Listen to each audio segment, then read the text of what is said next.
Sado që keni një shtëpi të madhe e luksoze dhe pavarësisht në çfarë lokacioni jetoni, në qendër apo në Rokaqej, keni nevojë të distancoheni ndonjëherë nga gjithçka për të pushuar e për t'u çlodhur nga obligimet e përditshme. Vendi ideal është natyra, në qetësinë dhe freskinë e saj, sidomos kur ke të ndërtuar një shtëpi pushimi, ashtu siç ka vepruar familja Abazi, të cilët 3 vite më parë në periferi ka ndërtuar këtë objekt prej 90 metrave katror. E ndërtuar tërësisht prej druri, familjarët thonë se ju është dashur vetëm 39 ditë për ta kompletuar. Në parcelën prej 400 metrave katror, të gjelbruar e të pasur me bimësi të ndryshme, nuk mungojnë as lulet shumë ngjyrshe.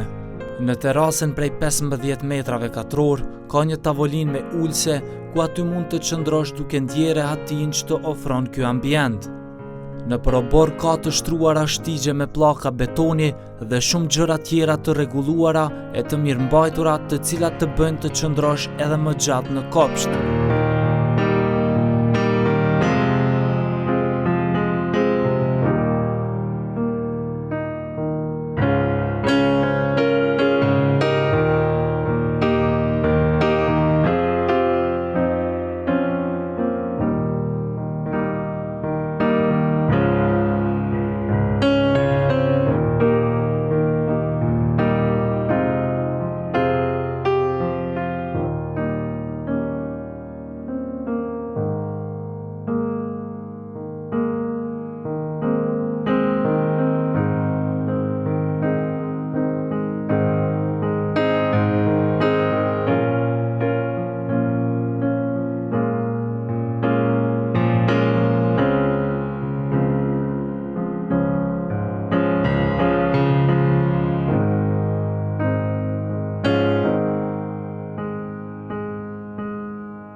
Por kur bën vape madhe, brenda gjendet vlladi i kësaj dhome.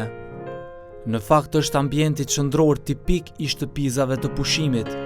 Posedon një set mobiljesh të kthyera nga dritarja e madhe, përmes së cilës shihet kopshti. Por edhe nga të gjitha anët ka dritare për dritë të mjaftueshme. Në rehatin e këtyre divanëve mund të shikohet edhe televizori, i cili është i vendosur në skaj.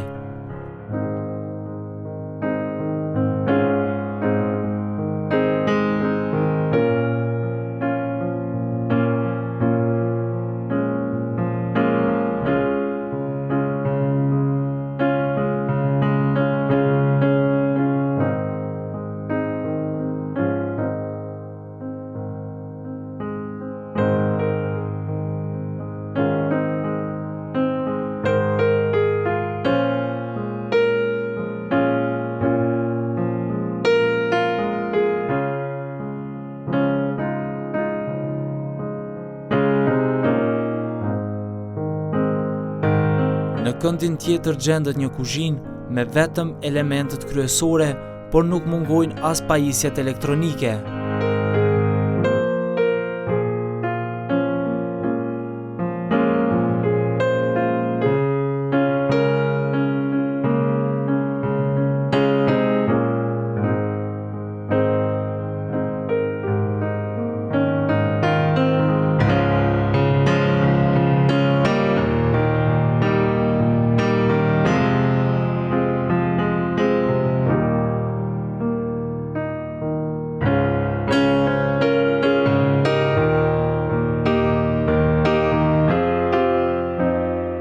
E vetmja pjesë betoni është bazamenti i shtëpizës dhe oxhaku në mes i ngritur me tjegulla.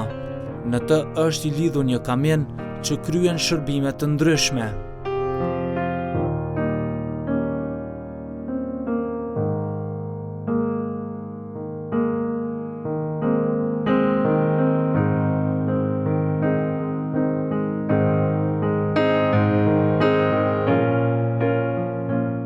E gjithë pjesa tjetër e interierit është prej drurit.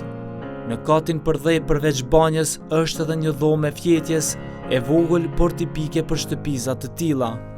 Në të ka një krevat me dyshek dopjo dhe kaq, pse mos vallë të duhet diçka tjetër kur je i lodhur. I vetmi që të duhet është shtrati për të bërë një gjumë të rehatshëm.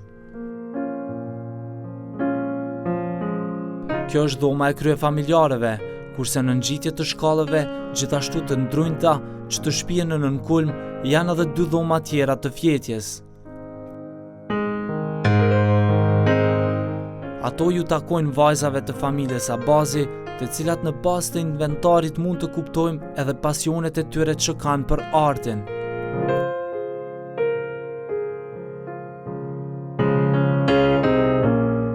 Kjo dhomë i takon vajzës që ka talent për shkrim, madje ka të botuara dhe libra. Për të kjo shtëpisja sjell inspirimin për të hedhur në letër mendimet që ka. Dhoma posedon një shtrat, nën të cilin ka 2 sirtar, vetëm sa për të marrë disa rroba për të kaluar fundjavën këtu. Por në rafte ka libra dhe aksesorë tjerë të nevojshëm. Dhoma tjetër është e ngjashme, por ndryshon në disa detaje, si për shembull violina, ku nuk është e vendosur rastësisht në këtë ambient. Vajza tjetër përveç pushimit në kohën e lirë luan në violin, të cilën e ka pasion. Kjo dhomë posedon një tjetër terrasë ansore, e cila të mundson pamjen e peizazhit nga një perspektivë tjetër. Kjo ishte shtëpiza përrallore, por këtu nuk jetojnë personazhet e prallave, por jetojnë anëtarët e familjes Abazi, të cilët kanë ndërtuar këtë objekt pushimesh për mrekulli me një investim mjaft të vogël, por i cili posedon të gjitha kapacitetet për të kaluar vikende të paharruara.